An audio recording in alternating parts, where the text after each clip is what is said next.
Welcome to garam garam Bezawada రుచుల్లో ఈరోజు బంగాళదుంప టమాటా curry చేసుకుంటున్నాం అండి. బంగాళదుంప టమాటా కర్రీ ఎలా చేయాలో చూద్దాము. సో ఇలాంటి పీలర్ ఉంటే కనుక మీ దగ్గర ఇలాగ తీసేయండి. ఈ తొక్కంతా కూడా ఇలా తీసేసుకుందాము అండి. పీలర్తో ఇలాగ దుంపలన్నీ కూడా తొక్కు తీసేసి సన్నగా పీసులు కట్ చేసుకుందాం. చూడండి, దుంపలు కట్ చేసేటప్పుడు కొంచెం వాటర్ తీసుకొని దానిలో కొంచెం సాల్ట్ వేసుకోండి, లేదంటే కల్లుప్పు ఉంటే కల్లుప్పు వేసుకోండి. ఎందుకంటే కలర్ మారకుండా ఉంటుంది దుంప. మీరు సన్నగా కావాలంటే సన్నగా కట్ చేసుకోండి, కొంచెం లావుగా కావాలి అనుకుంటే లావుగా కట్ చేసుకోండి.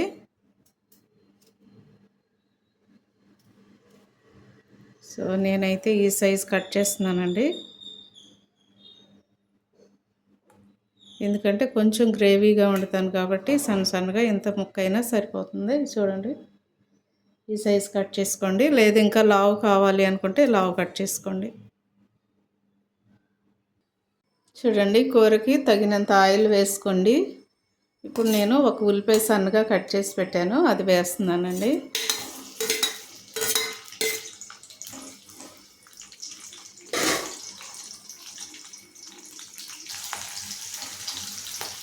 సో కొంచెం కరివేపాకు వేసుకోండి.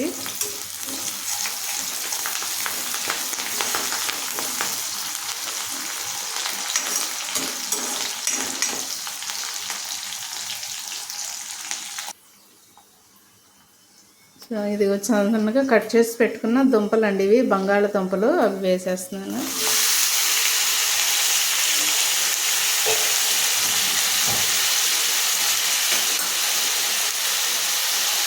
అలాగే ఒక స్పూను సాల్ట్ కూడా వేస్తున్నానండి.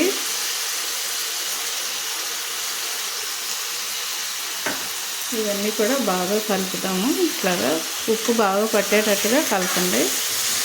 ఇవి కొద్దిసేపు ఆయిల్లో వేగాలండి, వేగితేనే దుంప టేస్ట్ బాగుంటుంది తినేటప్పుడు. సో చక్కగా మూత పెట్టేసామంటే చక్కగా ఉడికిపోతుంది. ఒకసారి చూద్దామండి, కలిపి చూద్దాం.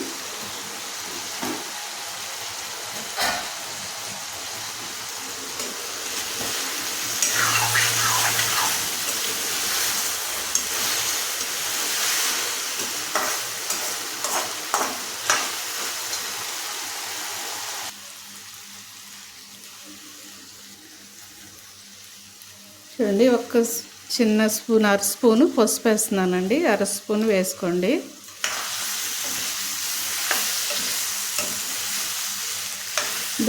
దుంప ఎక్కువగా అడుగంటిద్ది కదండి, అందుకే కొంచెం జాగ్రత్తగా కలుపుకోండి. దగ్గరే ఉండి కలుపుతూ ఉండండి, ఎందుకంటే త్వరగా అంటుద్దండి ఇది.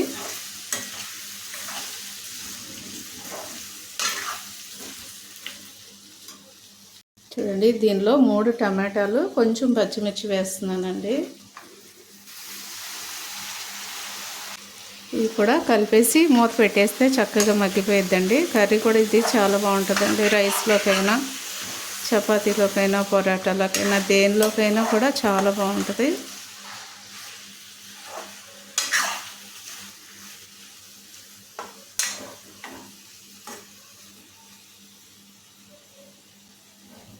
సిమ్లో పెట్టేసేయండి, సిమ్లో పెట్టి మూత పెట్టేస్తే చక్కగా మగ్గిపోయిద్దండి.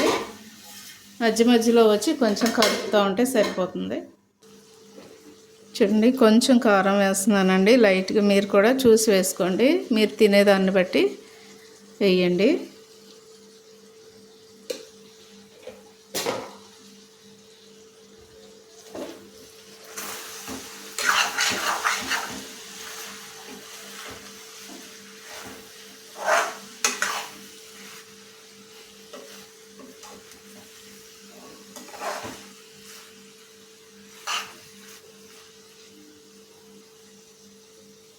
ఒకసారి మూత తీసి కలుపుతామండి.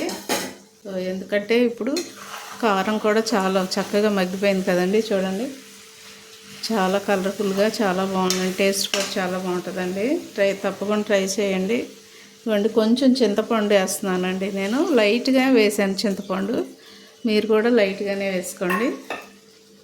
ఒకవేళ మీకు చింతపండు ఇష్టం లేకపోతే కొంచెం అల్లం వెల్లుల్లి పేస్ట్ వేసుకోండి, బాగుంటుంది.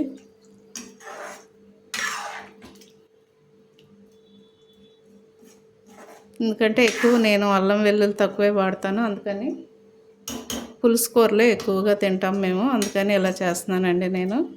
ఒకవేళ మీకు చింతపండు ఇష్టం లేకపోతే కనుక కొంచెం అల్లం వెల్లుల్లి వేసుకోండి.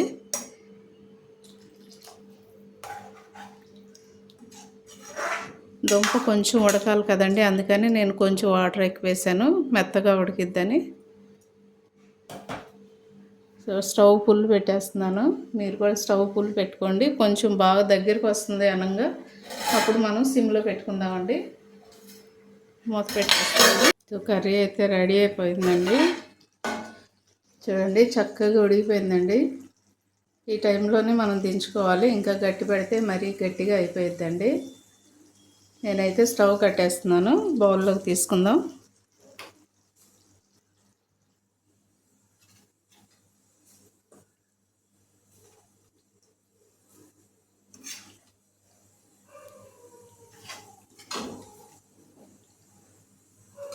చూడండి ఎంతో టేస్టీగా ఉండే బంగాళదుంప టమాటా కర్రీ రెడీ అయిపోయిందండి. మీరు కూడా తప్పక ట్రై చేయండి, చాలా టేస్ట్ బాగుంటుంది. అలాగే మా ఛానల్ని మర్చిపోవద్దండి, గరం గరం బెజవాడి రుచులు. సబ్స్క్రైబ్ చేయని వారంటే సబ్స్క్రైబ్ చేయండి, అలాగే షేర్ చేయండి, లైక్ చేయండి. Thank you.